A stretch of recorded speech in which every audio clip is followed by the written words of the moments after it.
اوه دمک اکتیانی بسکارین کردستان سوریا بحثا دست پیش خریه که خواه جبو یک رزی عالی سیاسی لکردستان سوریه دکه جبو و یک جی هجمار کفریتن به انجمن اجتماعی کرد سوریه و تفگر جواک دموکراتیک تفدمره پیک آنینه لسر و یک جی سروک نوی نونراتیا انجمن اجتماعی کرد لسوریه هرم کردستان جدعان علی گود که گرک یکیتیانی ویسکاران پیشتر کریارین پیده بناو بکه پشتر بیجه ام یک رزی دخوازن و هر دو آلیان وکه هف نبینه. چه کارێکی خێرخوازی هەبێ یاگۆ یەک ڕێزیە تەفگەرا سیاسی و یەک هەلوەستا وا دخوازێ ئێمە ئەم پیرۆزیە دکن و ئەم ئاریکارن بوانارە یەکیتیان ویسکارێک کورد لە قامشتۆ ئەو داخویانی دەرخستن جهێ نەڕازیەش بەرگۆ تشتێ نەڕاست تێدا هەنە ئێمە ئەم دبینن تعدێ دکن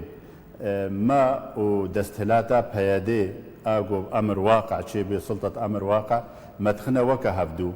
نابیجن نکارن زلال بکن بکا کی آستانگیا چید کی و کی قبول ناکی خلک مت حبسادنا سرکرد ما تم و تم آستانگیا و دستگیر دکن سربخو لاینگری انجمن اجتماعی کردی تم و تم د طنقايا دنا واتافيجنش درفا سري سروكي انجمن اجتماعيه كردي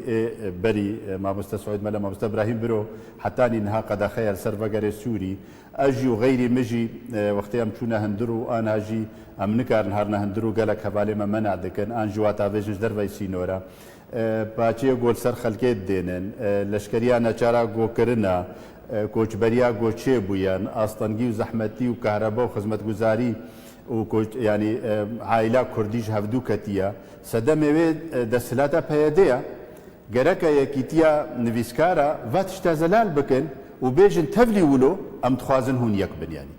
اما وری ما هفدو وکه هفلی بکی هر دوا قبول نکریا و هر دوا انزام چه نکریا ام دبینن ظلمک الخوشی کرنا خلق جبر برچاوي خلقيه نكارن تشتافا شيرن وامجي وك انجمان اجتماعيه كردي قبول ناكن يكوري مو وحب قومتكي زندان دا ازوينا وك هفدو بن يعني تجاره ام قبول ناكن نبي ندرستا ولوجي ارمانج بيك ناي هاجر نيتا وايا جدل يك ريزيا تفقرا سياسي تخوازن دفي حقائق تشتي سر عردي هي الراستي تشير احنا هي باب نسر تشتي بوارا تشي بوي بيجش خلكيرا نوكا ايدا بلا قنها بخنا سكرا ماذا وخلك تقدير بكي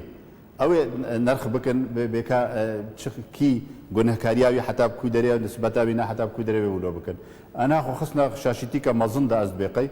ايغو صلحيت خوازي ايغو لفهاتني دكي دفي بآلي بي جوهري جبن ضغطي دا جبن طرسي جبن انوي رخصتي قدمن انوي تعديل وابكن انوي مشكله كي جوار شي بكن دوێ نەڕاستیە بێژن ئێمە نابینێت شتێکی درستە ولۆ